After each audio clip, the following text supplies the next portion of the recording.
Karena di mana ada kebaikan selalu ada lawannya. Di mana ada siang pasti ada malam. Ada malam. Ya kan begitu.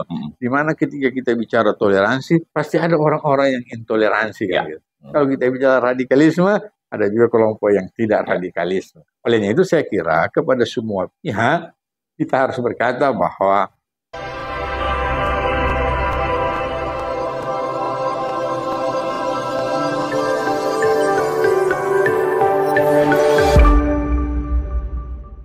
Assalamualaikum warahmatullahi wabarakatuh. Salam sejahtera dan salam presisi. Sahabat Humas Polda Sulteng, saya Julius Efraim hadir kembali untuk podcast Presisi Polda Sulteng yang kali ini kita menamakan adalah podcast Satuan Tugas Operasi Madagoraya tahap 3 di tahun 2024. Nah, episode kali ini kita masih masih akan terus membahas dan akan sering begitu juga membahas tentang bagaimanakah kerukunan umat beragama di Sulawesi Tengah, khususnya di Kota Palu. Karena kalau kita berbicara tentang kerukunan umat beragama, kita kenal adanya kata moderasi beragama. Nah, moderasi beragama ini memang penting karena ini menilai atau melihat satu toleransi kerukunan umat beragama begitu yang menjadi tolak ukur dari perekat dan juga pemersatu dari bangsa Indonesia, khususnya kita berbicara di Kota Palu. Dan untuk podcast kali ini, sahabat Humas Polda Sulteng, saya kembali begitu. Ya, ini kalau saya tidak salah mengingatnya ini sudah 2 kali kami hadirkan beliau di podcast ini, ya, bersama dengan Ketua MUI Kota Palu dan juga merupakan Ketua Forum Komunikasi Umat Beragama atau FKUB. Saya akan langsung menyapa yang kami hormati beliau, Profesor Dr. Kiai Haji Zainal Abidin MAG. Assalamualaikum dan salam sejahtera.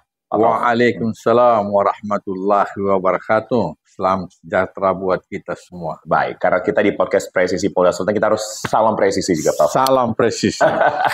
Ada penyampaian apa di awal untuk teman-teman Polda Sulteng, Prof? Tentu saya memberikan apresiasi dan penghargaan terhadap Polda Sulawesi Tengah yang saya kira sangat bersemangat sekali, intensif sekali untuk menciptakan situasi yang aman dan kondusif di Provinsi Sulawesi Tengah. Ya. Sehingga banyak melakukan aktivitas dan kegiatan-kegiatan yang mengarah pada yaitu situasi yang aman, tertib, dan kondusif di tengah masyarakat. Dan apalagi menjelang pilkada tahun 2024 ini. Saya kira sangat semangat sekali. Ya. Dan itu Prof, hari ini sehat Prof ya?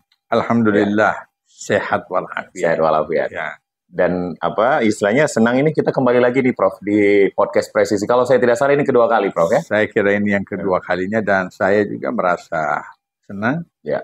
Tentu berbahagia karena kita bersama-sama Polda Sulawesi Tengah juga mensosialisasikan bagaimana menciptakan situasi yang aman dan rukun di Provinsi Sulawesi Tengah. Baik. Sebelum ke sini, aktivitas hari ini, Prof?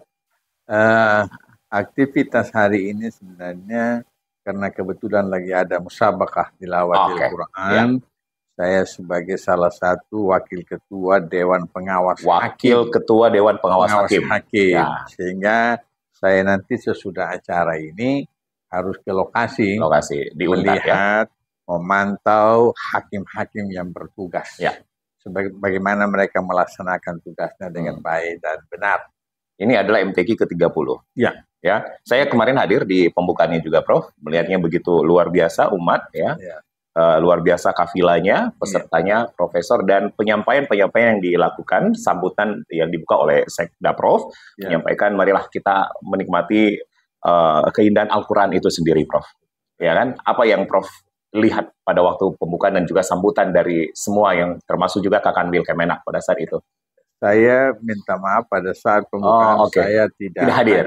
Oke, baik. Tapi informasi dapat Tetapi saya kira intinya bagaimana mengajak seluruh masyarakat, termasuk di dalamnya masyarakat Muslim, tentu pada khususnya untuk mengamalkan ajaran-ajaran Al-Quran, dan dengan mengamalkan ajaran Al-Quran, tentu kita bisa hidup berdampingan dengan siapa saja. Baik, saya kira itu. Baik, pentingnya bagi kita memang Prof, ya ini kita sebelum masuk ke intinya Prof, pentingnya bagi kita memang untuk selalu mempelajari dan mengamalkan kitab kita masing-masing ya Prof ya, ajarannya Prof. Saya kira, karena kitab suci masing-masing itu pasti mengajarkan sesuatu yang baik, sesuatu yang positif, bagaimana berhubungan dengan Sang Pencipta, dan bagaimana kita berkomunikasi dengan sesama manusia. saya kira inti kehadiran agama juga dan kehadiran kitab suci itu sebenarnya menciptakan situasi yang aman, damai, dan maslahat di muka bumi. Atau dalam tanda bahasa singkatnya, ciptakanlah situasi kasih dan sayang di antara sesama. Baik. MTQ akan berlangsung sampai 26 Juli ini. Ya, 26 Juli, dan Prof menginginkan bahwa sebenarnya kita tidak mencari pemenang begitu ya Prof ya. Tapi bagaimana ya tadi yang Prof sampaikan, kita mencintai Al-Quran itu sendiri dan mengamalkannya. Saya kira mencintai, mengamalkan agama kita, kitab suci kita, dan juga bisa kita implementasikan dalam kehidupan bermasyarakat. Apalagi kita hidup di negara Kesatuan Republik Indonesia yang agamanya banyak, yang budayanya banyak, yang etnisnya banyak. Saya kira dengan mengamalkan kitab suci masing-masing, saya optimis dan yakin situasi yang kondusif akan tercipta. Baik. Baik, Prof, kita hari ini kurang lebih 45 menit ke depan akan bicara tentang moderasi beragama, yang memang moderasi beragama ini sebenarnya sudah sering kita ungkapkan, sudah sering kita sampaikan, dan sering juga dibuatkan seminarnya ataupun juga pertemuan ya, termasuk beberapa minggu lalu saya kalau tidak salah pun juga begitu ya Prof ya? Saya kira betul. Ya, Prof hadir pada saat itu. Apa yang sebenarnya kita harus pelajari dari kata moderasi beragama, Prof? Perlu ditegaskan di sini bahwa moderasi beragama, bukan moderasi agama. Moderasi agama bukan. Harusnya moderasi beragama. Kenapa? Kalau moderasi beragama nanti akan menciptakan relativisme agama. Artinya agama itu yang berubah-ubah.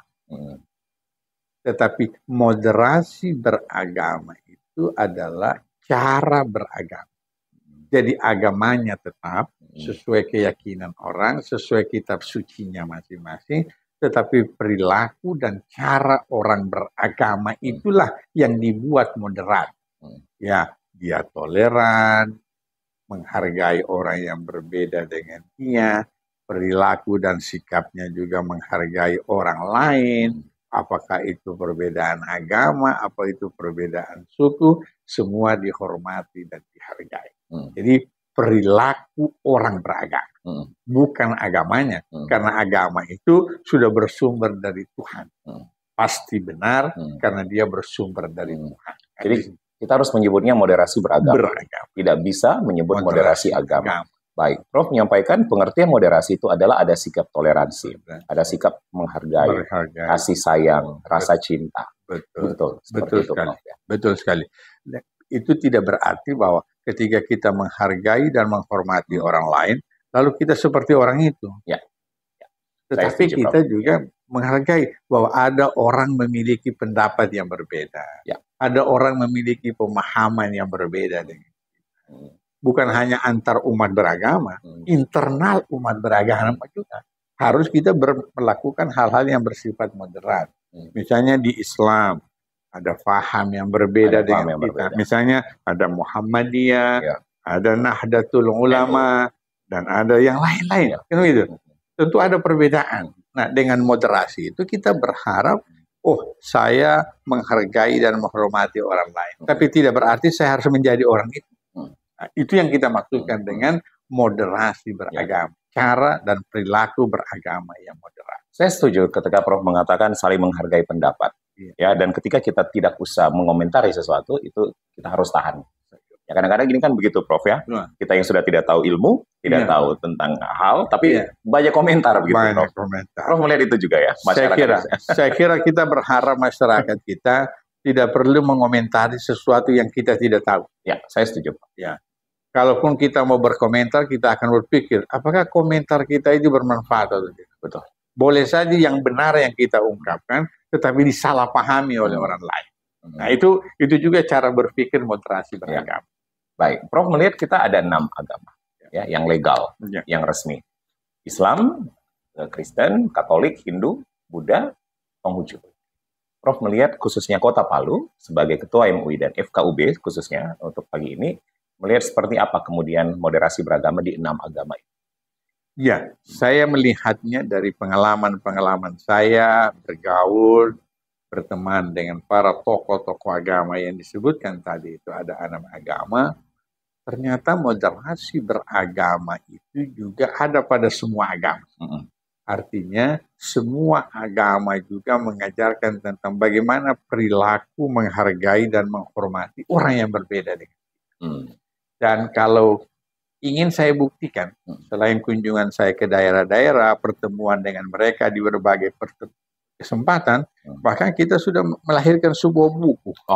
Ada buku yang namanya Moderasi Beragama, Telaah Agama-Agama. Nah, di dalamnya ini ada 6 agama, semua berpendapat rupanya moderasi beragama ini sesuai dengan ajaran agama masing-masing. Nah, jadi saya kira dalam pandangan saya, baik sejak saya turun ke daerah bersama kawan-kawan maupun lahirnya buku ini menggambarkan kepada kita semua bahwa moderasi beragama itu memang adalah bagian dari semua ajaran agama. Tahun lalu atau 2 tahun lalu, saya kalau tidak salah, Prof, kita menjadi tuan rumah ya pada saat itu ya. KUB. Kita pernah menjadi tuan rumah. Tahun lalu apa 2 tahun lalu? 2 tahun lalu. 2 tahun lalu. Kita pernah menjadi tuan rumah Rakernas. Asosiasi FKUB seluruh Indonesia.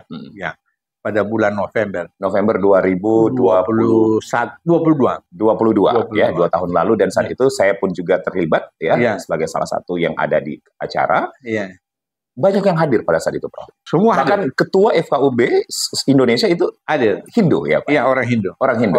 Nah, Prof melihat itu luar biasa ya pada saat itu ya, Prof. Ya, menggambarkan inilah Indonesia. Saya kira kita ketika melihat dan memilih seorang pemimpin, sebenarnya di FKUB itu siapa yang memiliki kemampuan. Jadi tidak melihat agama. Tidak melihat agama. Tetapi kalau dia bisa mampu memimpin, manajerialnya bagus, leadership-nya juga bagus, kita tidak akan melihat agama. Kenapa? Karena dia akan mengatur bagaimana kehidupan beragama kita ini bisa hidup damai. Dan saat ini ketuanya masih ya, Pandita, saya lupa namanya beliau, Bro. Iya, orang Hindu dia. Iya, dari Bali begitu, Prof. Artinya 2 tahun lalu, Prof, banyak yang hadir, banyak yang datang ya dari berbagai provinsi, daerah. Dan rakernasnya juga, asosiasinya juga sukses begitu, Prof. Inilah sebenarnya yang harus dilakukan begitu. Duduk bersama, duduk berdampingan, menghasilkan sesuatu, Prof. Ya. Bahkan kalau ingin saya katakan dari hasil pertemuan rakernas itu banyak kawan-kawan yang memberikan apresiasi. Untuk Kota Palu? Untuk Kota Palu. Untuk Provinsi Sulawesi Tengah. Provinsi Sulawesi Tengah mampu melaksanakan rakernas. Kegiatan tingkat nasional, menghadirkan tokoh-tokoh nasional, kemudian Pak Gubernur juga berkenan membuka acara itu, memberikan dukungan, baik materi, dan lain-lain sebagainya. Sehingga mereka mengatakan bahwa kalau FKUB seperti ini, tentu FKUB di masa yang akan datang akan semakin baik, semakin solid kita semua di dalam bagaimana mengurus umat ini.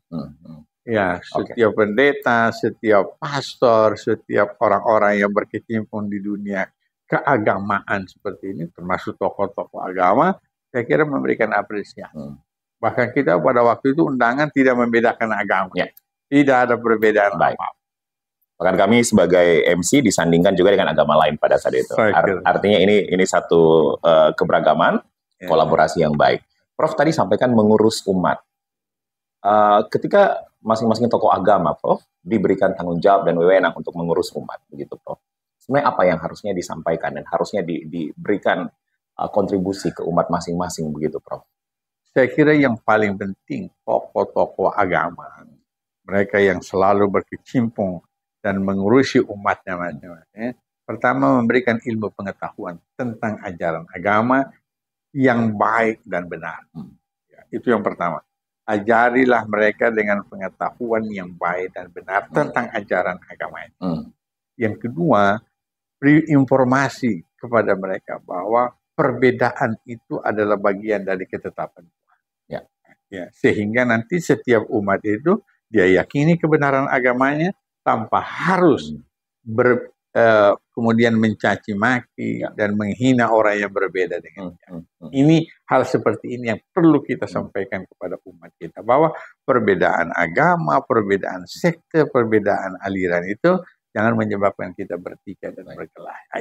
Ini harus kita tanamkan, dan kami selaku pengurus FKUB Sulawesi Tengah selalu mengedepankan itu. Selalu kita ingatkan bahwa perbedaan itu adalah bagian dari ketetapan. Tidak mungkin di dunia ini hanya ada satu agama, tidak mungkin di dunia ini hanya ada satu suku.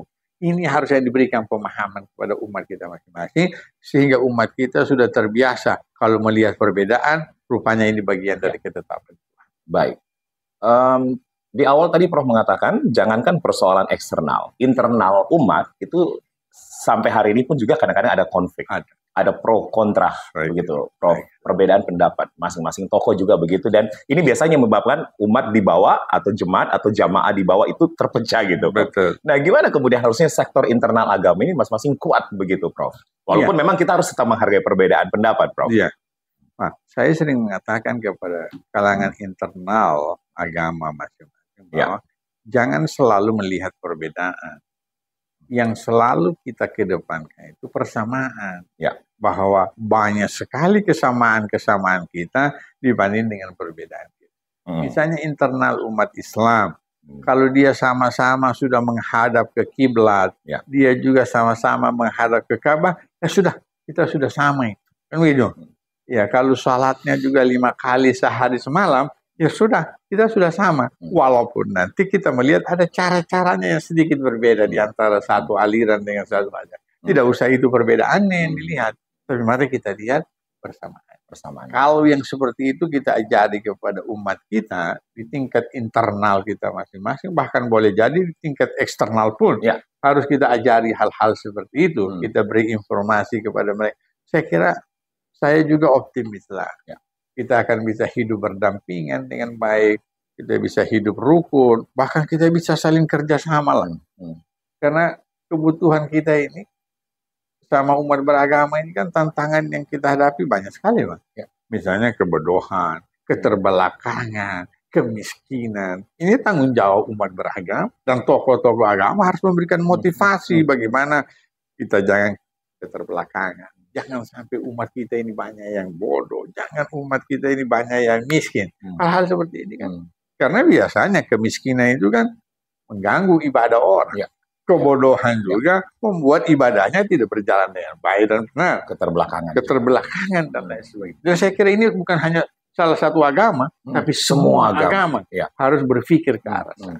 Prof, saat ini kita melihat tokoh agama banyak yang lahir juga yang muda-muda nih, Prof. Banyak ustadz yang muda hadir, pendeta muda pun juga banyak digemari begitu, Prof. Bahkan di agama-agama lain juga mungkin banyak begitu, Prof.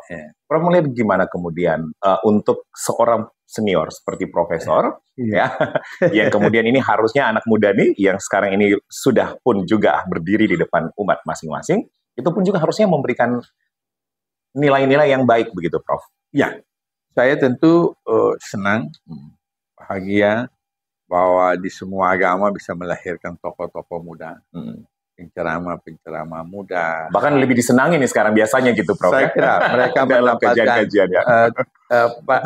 simpati dari masyarakat. Saya kira kita dorong ini. Tentu setiap generasi itu memiliki tokohnya masing-masing. Kalau masa kita mungkin sudah akan berakhir, saya kira mereka juga harus kita dorong. Kita memberikan spirit, kita memberikan semacam nasihat-nasihat juga kepada mereka supaya mereka bisa tumbuh lebih bagus.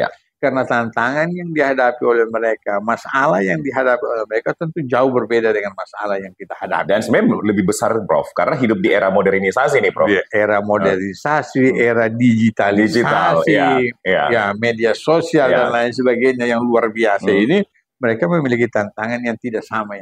Olehnya itu, ketika saya melihat tumbuh penceramah muda, Prof, pendeta muda, saya termasuk berbahagia dan senang. Banyak di sosmed kita lihat, Prof. Saya kira. Cuma nanti tidak berarti bahwa yang muda itu nanti bisa berkata apa saja gitu. Menyampaikan apa saja, tidak boleh. Harus dibatasi, dilihat juga di mana audiensnya kita bicara.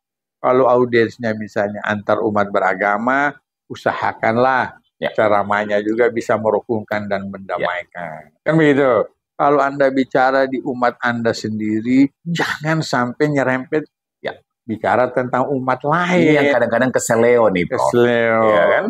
Terlalu bersemangat. Saya kira ini yang perlu kita nasihati pada hal-hal ini. Jadi bukan pada substansi ceramahnya sebenarnya, tetapi jangan sampai apa yang kita niatkan baik, yang kita sampaikan adalah kebenaran, tetapi bisa menyinggung perasaan orang lain. Karena di situ itu kan bukan hanya ada. Sampai orang berkata begini, kalau Anda bicara kepada orang lain yang lebih dari satu, Anda juga harus hati-hati ngomong.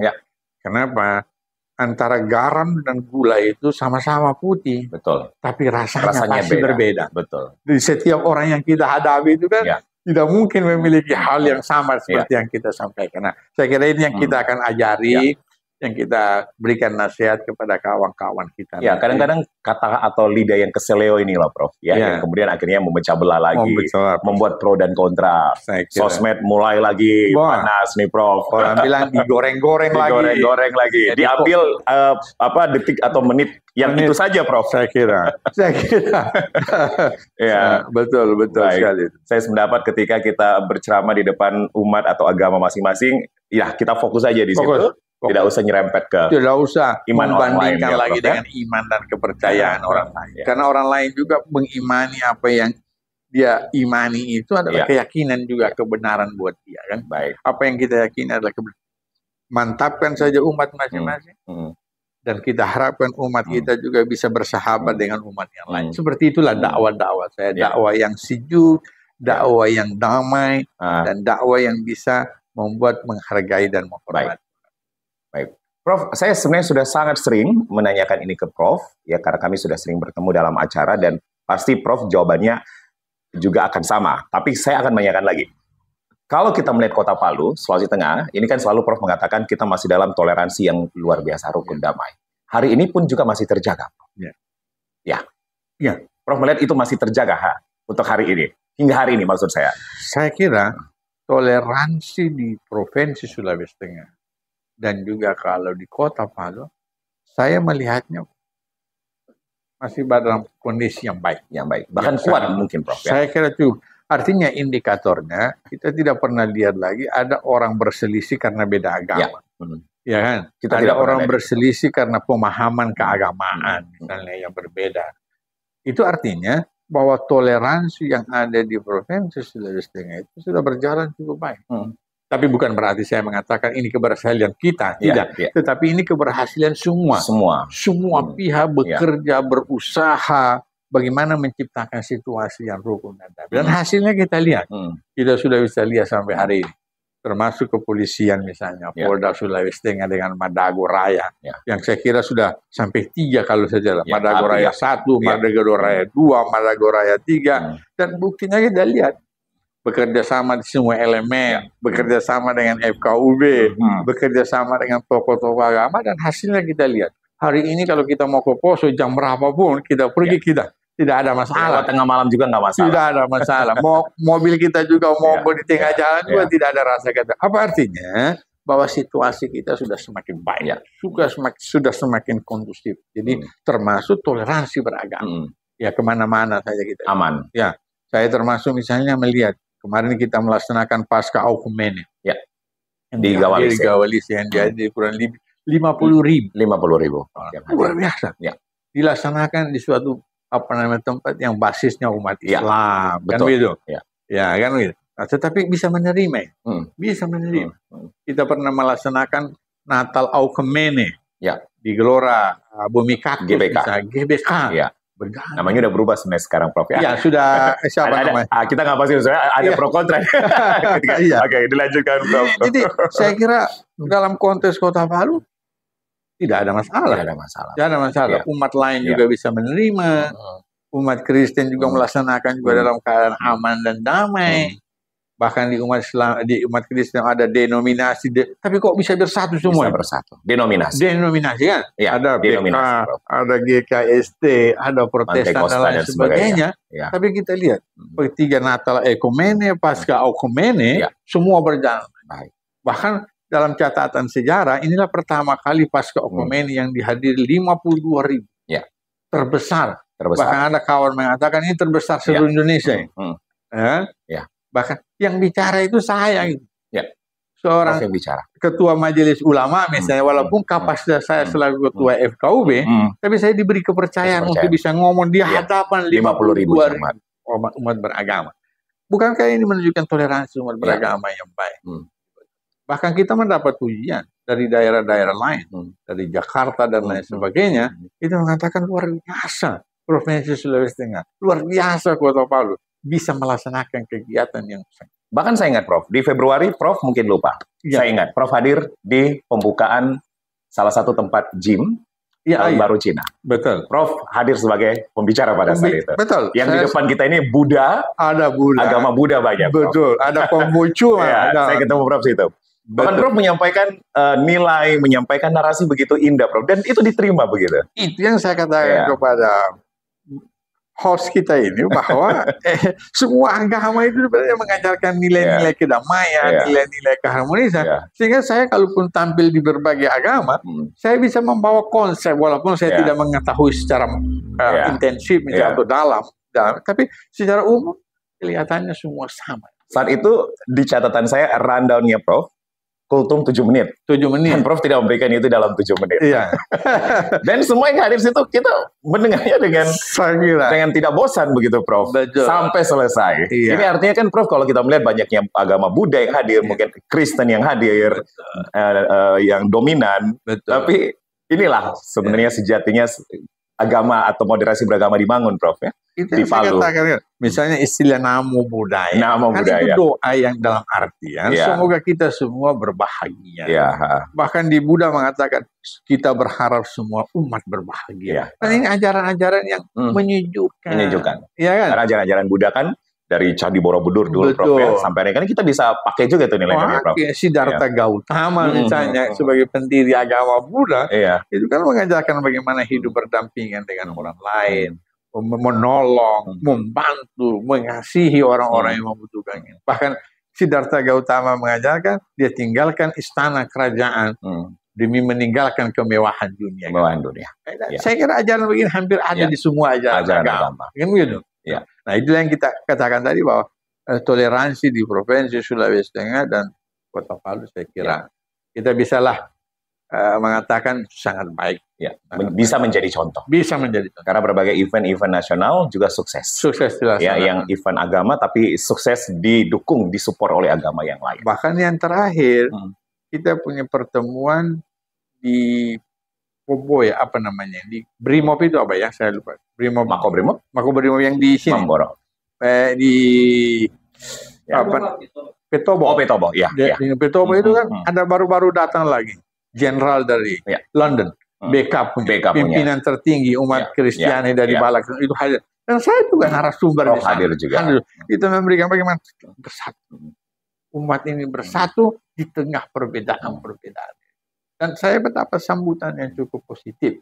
Itu artinya tidak terjadi apa-apa, situasi berjalan aman. Bahkan mereka yang dari London bilang tidak ada masalah, aman Sulawesi Tengah ini. Tidak seperti yang diberitakan. Gitu. Dan terakhir di kantor Majelis Ulama ini ada datang tamu pimpinan tertinggi Protestan dari Jerman. Dari Jerman pernah hadir di sini, Pak? Hadir 2 minggu lalu berada di sini. Apa yang menjadi dialog pada saat itu bersama? Dialog bagaimana sampai menciptakan situasi rukun dan damai di sini. Bagaimana kehidupan keagamaan di Provinsi Sulawesi Tengah. Bahkan kita juga tanya bagaimana kehidupan keagamaan di Jerman misalnya, di Frankfurt sana. Ternyata mereka juga bisa hidup damai, mereka bisa hidup rukun, seperti yang kita lakukan di Provinsi Sulawesi. Kesimpulannya, hingga hari ini Palu, Sulawesi Tengah sangat kondusif. Sangat kondusif. Sangat baik nilai. Sangat baik nilai toleransi. Contohnya saya di Palu Barat nih, Prof, ya. Di sini bercampur agama, ya. Betul. Suku, etnis di sini, gitu. Tapi semuanya masih dan terus berjalan. Berjalan yang baik. Baik. Profesor, ya artinya memang moderasi beragama itu pun juga harus makin kita perkuat, ya, begitu. Nah, kita memang masih, mungkin saya sebenarnya tidak ingin membahas ini, tapi Prof, kadang-kadang ini pun juga harus kita perkuat lagi, kita yakinkan lagi intoleransi atau radikalisme gitu, Prof. Yang ajaran ini kan memang pahaman ini kadang-kadang memang masih ada terus, Prof, ya. Masih ya seperti benalu lah yang tiba-tiba muncul seperti Prof, melihatnya seperti apa kemudian? Baik. Kita tidak lagi terlibat untuk hal-hal seperti itu. Ya, saya kira memang kita tidak boleh berhenti melakukan usaha, upaya menciptakan situasi rukun dan damai. Itu tidak boleh berhenti. Karena proses itu terus kita harus lakukan. Kenapa? Karena tantangan yang kita hadapi muncul juga. Karena di mana ada kebaikan selalu ada lawannya. Di mana ada siang pasti ada malam. Ada malam. Ya kan begitu. Di mana ketika kita bicara toleransi pasti ada orang-orang yang intoleransi kan gitu. Kalau kita bicara radikalisme ada juga kelompok yang tidak radikalisme. Olehnya itu saya kira kepada semua pihak kita harus berkata bahwa membangun hidup yang toleran dan tidak radikal itu tidak boleh berhenti. Karena musuh-musuh radikalisme dan musuh-musuh intoleransi itu tidak pernah tidur. Itu sering saya katakan. Oleh itu FKUB bersama semua elemen. Kita juga pernah bekerja sama dengan Dinas Pendidikan dan Kebudayaan. Kita bekerja sama dengan berbagai instansi pemerintah di dalam rangka bagaimana sosialisasi moderasi beragama. Oleh itu FKUB pernah turun ke sekolah-sekolah, ya di tingkat SMA. Kita juga sudah turun di tingkat SMP, kita turun di tingkat pemuda, bahkan beberapa hari yang lalu kita juga membawa materi di Dinas Informasi dan Komunikasi. Diskominfo Santri, Prof hadir juga. Artinya kita harus terus. Bahkan saya kira dengan adanya Perpres nomor 24 tahun 2024 tentang penguatan moderasi beragama, ini menjadi payung bagus bagi kita semua. Artinya pemerintah ikut bersama-sama dengan kita semua bagaimana menciptakan situasi rukun. Nah, dan tentu saya ingin menambahkan FKUB kita masuk ke buku-buku kita punya buku juga ini. Apa artinya 100 quotes? Zainal Abidin. Dari Kiai Haji Zainal Abidin. Ini dimaksudkan untuk dibaca. Ini dibaca karena di dalamnya ini semua quotes-quotes ini bagaimana menghargai orang, mengedepankan persamaan, kan gitu. Di dalamnya juga mengajak kita bagaimana hidup harmonis. Quotes-quotes ini adalah quotes-quotes yang berkaitan dengan moderasi beragama. Quotes yang langsung lahir dari Prof sendiri nih? Saya kira lahir dari saya sendiri. Kemudian ada beberapa tentu saduran dan kutipan, tapi intinya adalah semua itu bagaimana kita bisa, misalnya salah satunya quotes di dalam ini mengatakan, terkadang orang beragama itu menjadi sombong. Kenapa dia sombong? Karena dia merasa fahamnya yang paling benar. Ilmu agamanya udah tinggi, Prof. Alirannya paling benar, sektenya paling benar. Padahal inti orang beragama itu rendah hati.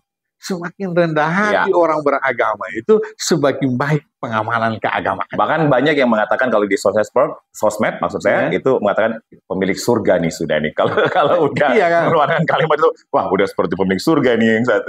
Gitu. Jadi saya kira yang begini sehingga mereka bisa baca, kan begitu. Bahkan kita menulis di dalam kehadiran agama ke muka bumi ini bukan untuk bertikai dan berkelahi. Kehadiran agama itu untuk mewujudkan perdamaian dan kemaslahatan bersama. Saya kira ini yang ada di dalam quotes-quotes ini, itu kita harapkan mereka bisa baca. Jadi selain kita turun memberikan pelatihan, kita juga membuat buku-buku. Buku ini sudah dikomersilkan, Prof? Buku ini tidak dikomersilkan. Tapi kalau ingin mendapatkannya?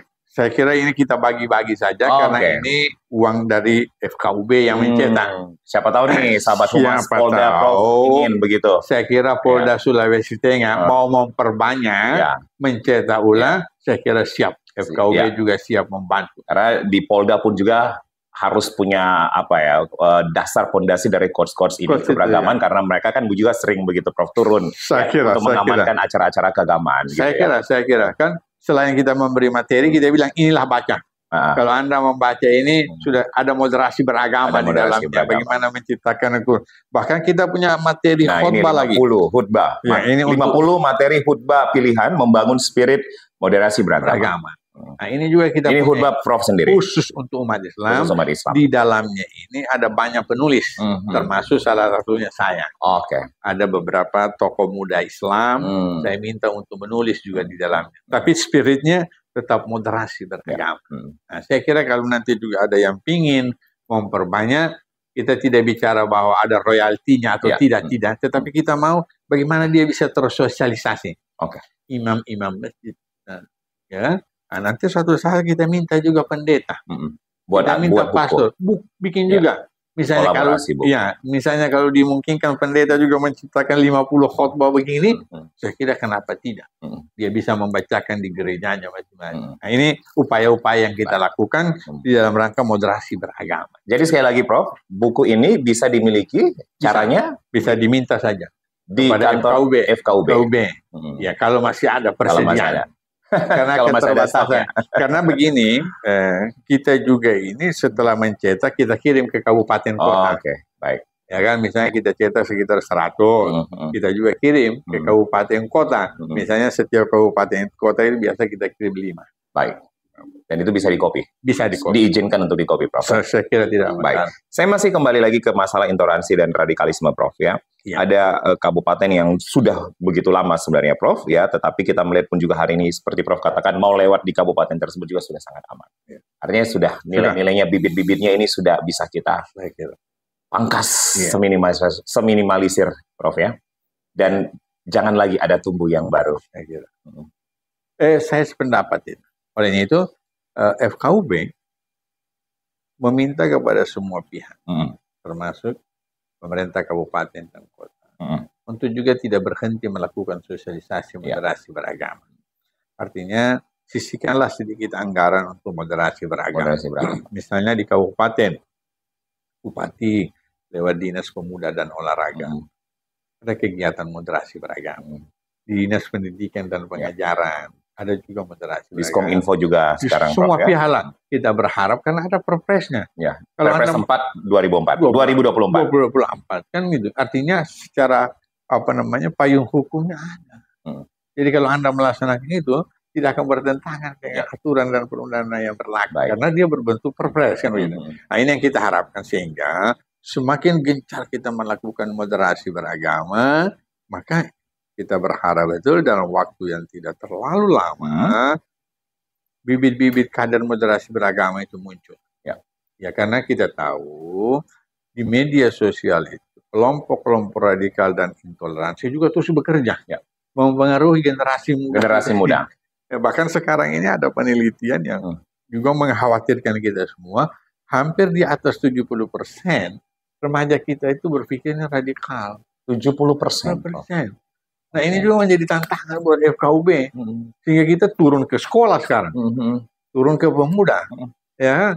Nah, bahkan kemarin kita bekerja sama dengan Persatuan Guru Republik Indonesia Sulawesi Tengah, PGRI Sulawesi Tengah. Kita mau moderasi beragama ini kepada gurunya lagi, karena gurunya ini nanti bisa mentransfer ilmu itu kepada muridnya. Ya kalau gurunya radikal, nanti muridnya juga radikal. Jadi kita sudah bekerja sama, mungkin dalam waktu tidak terlalu lama, kita mau mewujudkan kerjasama itu, yaitu mungkin penataran guru di dalam rangka sosialisasi moderasi beragama.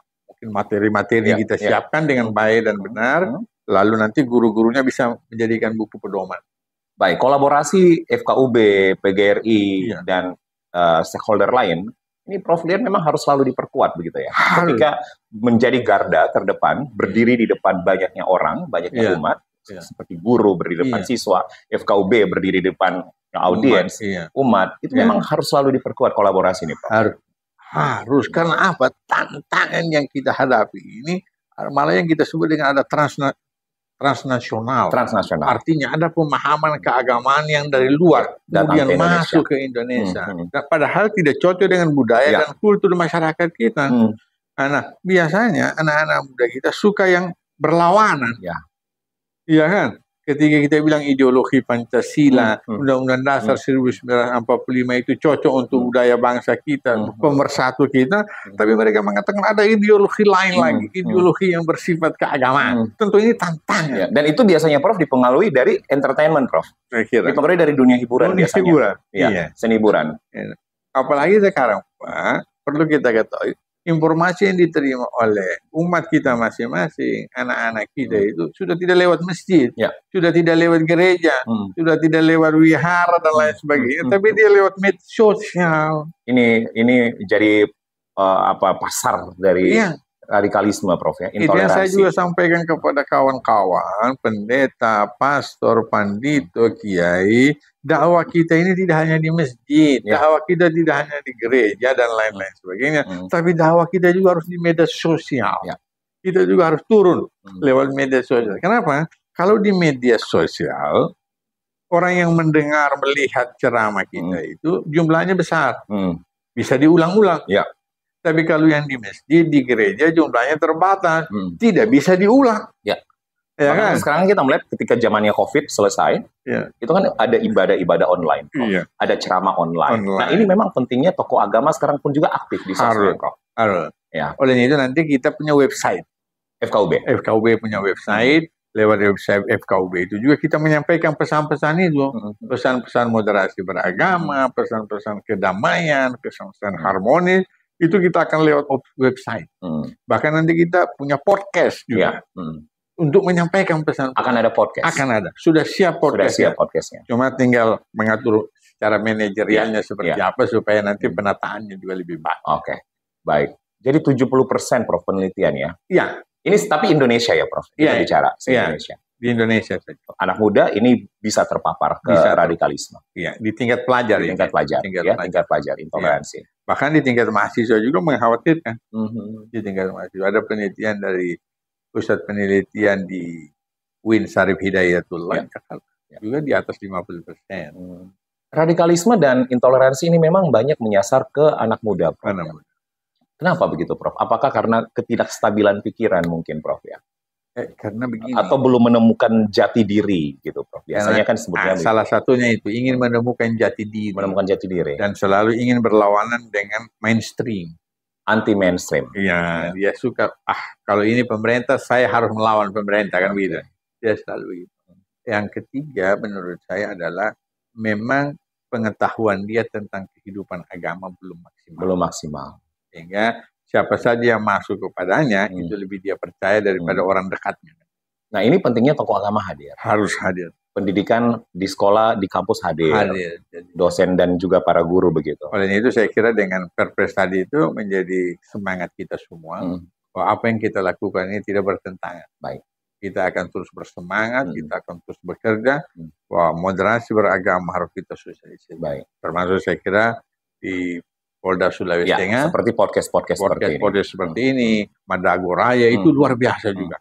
Turun ke kabupaten kota, khususnya di 4 kabupaten ini, ada Sigi, Parigi Motong, Poso, dan Touna. Nah, bahkan kita pernah berkata kepada Kasatgas Madago Raya, bagaimana kalau kita kembangkan ke seluruh provinsi dengan berjalan bersama-sama dengan Kesbangpol di masing-masing kabupaten kota. Sehingga dana kita juga tidak terlalu banyak terkuras. Subsidi silang gitu. Subsidi silang. Kenapa? Ini memang harus kita lakukan. Harus kita lakukan. Saya sudah hampir berapa tahun memimpin FKUB ini, sejak tahun 2019 misalnya sampai dengan sekarang, saya merasa bahwa tidak boleh berhenti. Tidak boleh berhenti kita melakukan hal. Prof baru kembali dari Ampana ya.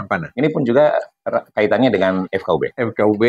Apa yang disampaikan di sana, Prof? Kita mengumpulkan imam dan pegawai syarah. Pegawai. Jadi imam dan pegawai syarah dikumpulkan, berjumlah kurang lebih 40 orang. Ya kita memberi materi sosialisasi moderasi beragama. Apa itu moderasi beragama? Apa manfaatnya moderasi beragama? Kenapa perlu moderasi beragama? Ya, sehingga mereka jangan merasa bahwa ini seperti mazhab baru. Jangan-jangan ini aliran baru.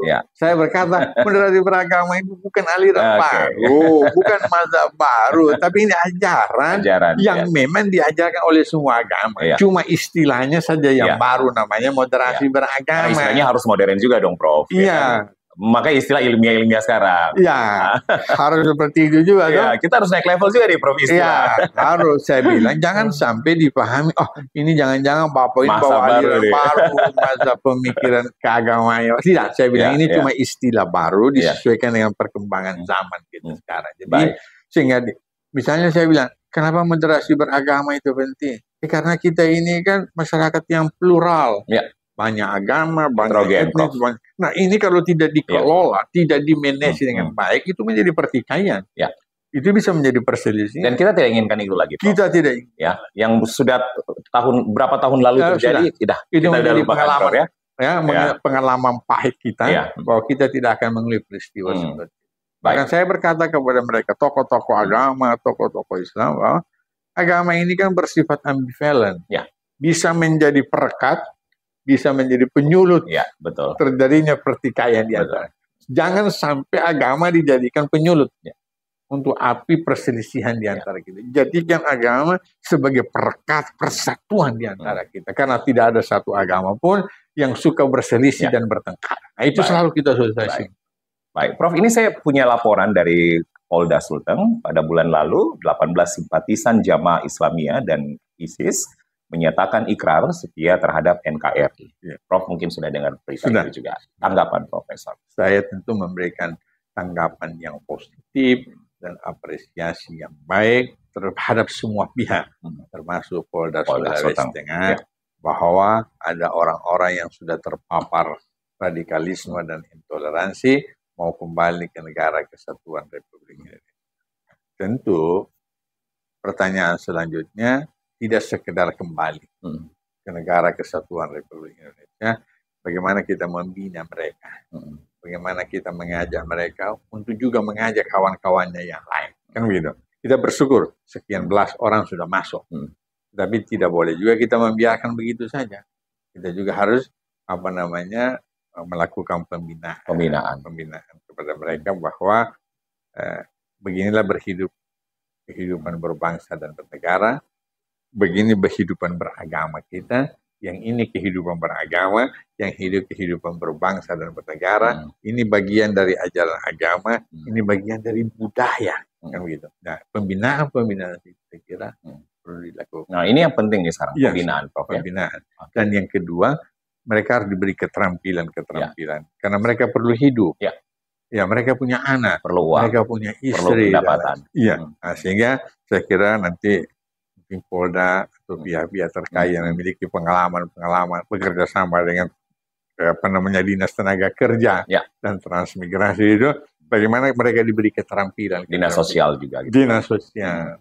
Atau ada perusahaan yang bisa pakai mereka sudah punya keterampilan, tapi tidak ada perusahaan yang bisa menerima karena khawatir mereka ini kelompok radikal dan saya kira lewat Polda Sulawesi Tengah bisa memberikan rekomendasi misalnya, mereka sudah masuk negara kesatuan Republik Indonesia, mereka tidak perlu lagi dikhawatirkan ideologinya. Tapi secara jumlah memang masih banyak ya, Prof ya? Artinya masih pun juga terpapar sampai keluar Indonesia begitu, Prof?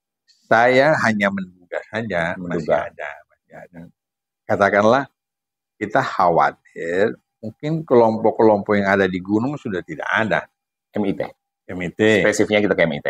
MIT sudah tidak ada di Gunung Biru misalnya, sudah tidak. Tapi kita juga masih menduga jangan-jangan simpatisan itu masih ada. Ini hanya dugaan saja, belum ada penelitian. Tapi secara umum tidak ada kita temukan. Tetapi tidak menutup kemungkinan. Ya, kelompok-kelompok itu masih saling memberi informasi di antara mereka. Sementara ini kita merayap dulu. Karena memang situasinya belum memungkinkan untuk kita bangkit. Nanti suatu saat kita akan bangkit kembali. Nah, saya sengaja mengungkapkan ini supaya kita semua mengantisipasi. Jangan kita terlena dengan keberhasilan tadi itu. Bahwa toleransi sudah bagus, kehidupan kita sudah bagus, ke poso sudah aman, tapi kita kemudian nanti terlena, tidak melakukan pembinaan, tidak melakukan sosialisasi, saya kira bisa tumbuh kembali. Sosialisasi terus akan dilakukan, Prof ya? Kita FKUB. Pembinaan terus akan dilakukan. Terus kita lakukan. Sampai ke akar rumput pun juga. Sampai ke pemuda remaja yang ini diduga bisa menjadi simpatisan. Nah, kalau kemarin di Ampana kita melakukan imam dan pegawai syara, saya mendapat informasi dari pihak Madagoraya, itu akan melaksanakan lagi pertemuan juga sosialisasi namanya peningkatan kemampuan para pendeta dan pastor. Kalau kemarin kan imam dan pegawai syara. Ini pendeta dan pastor. Di Ampana. Di Parigi Motong. Di Parigi Motong. Jadi seluruh pendeta, seluruh pastor akan dikumpul gitu. Kita akan kumpul mungkin dengan jumlah 40 orang. Kita akan menjelaskan lagi tentang moderasi beragama dalam versi kekristenan dan Katolik. Katolik. Jadi semua versi kita akan coba. Sehingga nanti betul-betul satu saat moderasi beragama ini tersosialisasi dengan baik. Nah, saya kira ini peran Polda juga. Karena kegiatan Madagoraya itu berjalan terus kan. Nah, begitu juga FKUB. Kita juga akan turun lagi di Parigi dan kabupaten. Tapi memang sasarannya masih 4 kabupaten ini, Prof ya. Kalau Madagoraya. Kalau Madagoraya. Tetapi kalau FKUB seluruh kabupaten kota. Seluruh kabupaten kota. Bahkan kita nanti mau bikin rapat kerja daerah FKUB se-Sulawesi Tengah. Rakerdanya. Pada bulan Agustus di Kabupaten Banggai. Nah, di sana juga nanti kita akan undang Kakanwil, Kakan Menak, kabupaten kota, Bangpol, kabupaten kota, untuk kita bersinergi. Bagaimana ini? Dalam rapat kerja ini, apa yang akan kita mau bikin lagi di tahun 2025 yang akan datang? Supaya kita bersinergi. Tidak hanya FKUB jalan sendiri, tapi elemen-elemen lain juga. Termasuk di dalam pembiayaan. Sehingga kalau pembiayaan itu kita keroyok secara bersama-sama tentu lebih lebih mudah. Tapi kita bicara budgeting, Prof, support dana untuk moderasi beragama kuat juga ya, Prof, ya, artinya kita merasa bersyukur dan berterima kasih. Banyak bantuan dari banyak pihak. Sebenarnya banyak pihak tidak, tapi dari pemerintah provinsi tidak gitu. Tapi provinsi harus jujur, Prof, ya. Saya kira jujur. Siapa tahu nanti nonton ini ya, semakin banyak dibantu ya, Prof. Dari pemerintah Provinsi Sulawesi Tengah juga cukup menggembirakan kita. Ada perhatian yang luar biasa dari Pemda Sulawesi Tengah. Bahkan kita direncanakan nanti tahun 2025 akan memiliki sekretariat yang baru. FKUB dibangun awal tahun 2025 dan kita bisa nikmati nanti tahun 2026. Sekarang sudah ada. Sudah ada, tapi karena perhatian pemerintah supaya lebih representatif. Orang datang dari daerah lain melihat mana FKUB Sulawesi Tengah, kita tunjukkan, coba lihat ini kita punya kantor, ini aktivitas kita, termasuk website dan gambar-gambar nanti akan menunjukkan. Termasuk persiapan Rakernas di Papua, saya kalau nggak salah. Kita punya pertemuan nanti konferensi nasional itu rencananya di Aceh. Oh, di Aceh. Kalau kemarin di Papua. Oh, sudah selesai. Ini berarti pindah lagi nih. Pindah lagi ke Aceh. Aceh, ya. Nah, kalau Aceh tidak mampu melaksanakan, mungkin kita pending. Kita nanti ketua asosiasi FKUB minta kalau Aceh tidak mau, saya pindahkan ke kampung halaman saya di Bali. Gitu. Rakernas itu setiap berapa tahun sekali? Kalau Rakernas setiap 2 tahun sekali. Konferensi nasional itu setiap tahun sekali. Setiap tahun sekali. Mempertemukan seluruh FKUB seluruh Indonesia, kabupaten kota juga itu. Kalau Rakernasnya hanya provinsi. Jadi konferensi nasional sebenarnya yang diadakan setiap 2 tahun sekali. Setiap tahun sekali. Ini semua tokoh-tokoh agama itu berkumpul. Semua, termasuk tokoh-tokoh nasional. Iya. Ketika tokoh agama, tokoh nasional bersatu itu ada kesejukan di dalamnya, Prof. Ada itu menjadi teladan. Bisa dilihat oleh rakyat. Bagaimana mereka bisa duduk sama-sama, mereka bisa makan sama-sama. Mereka bergurau, candanya sama-sama, Prof. Ya, ada itu teladan memang. Kita lebih banyak menunjukkan keteladanan. Sehingga kalau kita turun ke daerah itu, saya selalu memperkenalkan ini pendeta Kristen, ini pastor, ini Hindu, supaya dia tahu. Rupanya mereka ini bisa jalan sama-sama sampai ke kabupaten kota misalnya. Bahkan bisa bersama-sama sampai ke pulau-pulau. Kita pernah ke Togean. Kita pernah ke Banggai Kepulauan. Itu secara bersama-sama. Apa artinya? Selain materi, juga sosialisasi keteladanan. Untuk menunjukkan bahwa tokoh-tokoh agama ini bersama. Memang karena masalahnya ini sekarang di akar rumput. Akar rumput. Oleh itu kita memberi keteladanan sekaligus memberikan wawasan pengetahuan kepada akar. Atasnya udah kuat nih, Prof, ya. Pondasinya udah kuat nih. Insya Allah. Atapnya kuat. Insya Allah. Tapi karena pondasinya masih goyang terus nih, Prof. Agak di bawah. Agak di bawah ya. Memang. Karena mungkin faktor pendidikan. Karena memang orang di bawah ini banyak. Karena faktor informasi. Ya. Oleh itu kita akan gencar memberikan informasi turun ke daerah. Dan saya setuju ketika Prof mengatakan bahwa sekarang pentingnya bermain sosmed para tokoh agama, ceramah, atau khutbah itu di sosmed, di-upload sering, Prof, ya. Betul. Bisa dinonton berkali-kali, berulang-ulang. Itu tadi kalau misalnya satu saat podcast kita sudah, dan itu insya Allah. Mungkin kita akan undang pastor, kita undang pendeta, kita undang pandito, kan, dari biksu, suruh bicara semua. Kita juga mungkin nanti kita pakai durasi-durasi yang terbatas, kan begitu. Sehingga bisa dinonton dalam waktu yang singkat. Prof, yang terakhir, singkat, padat, jelas, closing statement, Prof. Untuk moderasi beragama terus dipertahankan dan dibina dengan baik. Untuk moderasi beragama, saya menghimbau kepada semua pihak supaya kita terus melakukan sosialisasi, jangan berhenti karena pesan-pesan kebenaran itu bisa dikalahkan oleh pesan-pesan kesalahan kalau dilakukan secara terus-menerus. Pesan kebenaran apabila pesan-pesan kesalahan itu apabila dilakukan terus-menerus akan menjadi sebuah kebenaran. Pesan kebenaran. Oleh itu jangan berhenti menyampaikan pesan-pesan kebenaran. Karena kalau kita tidak terus-menerus menyampaikan pesan-pesan kebenaran, maka pesan-pesan kesalahan yang disampaikan terus-menerus itu akan bisa mengalahkan pesan-pesan kebenaran yang tidak disampaikan secara terus-menerus. Pada akhirnya kebenaranlah yang akan menutup banyak kesalahan. Saya kira. Baik, terima kasih. Profesor Kiai Haji Zainal Abidin, terima kasih banyak. Ketua FKUB, Ketua MUI, terima kasih banyak atas waktunya di podcast Presisi Polda Sultan. Dan salaman dulu. Sukses. Setelah ini ke MTQ, Prof. Langsung ke MTQ. Menjadi Wakil Ketua Dewan Pengawas Hakim. Ya. Baik. Inilah yang menjadi dialog akhir saya bersama dengan Ketua MUI Kota Palu, Ketua FKUB, Profesor Dr. Kiai Haji Zainal Abidin MAG. Tentunya pesan-pesan moderasi beragama harus kita bina, harus kita pupuk, dan harus kita sosialisasikan secara intens begitu tanpa putus, karena tentunya kebenaran ini akan ada di atas kesalahan-kesalahan yang sudah kita miliki. Saya Joseph Ryan pamit. Wassalamualaikum warahmatullahi wabarakatuh. Salam sejahtera dan salam presisi.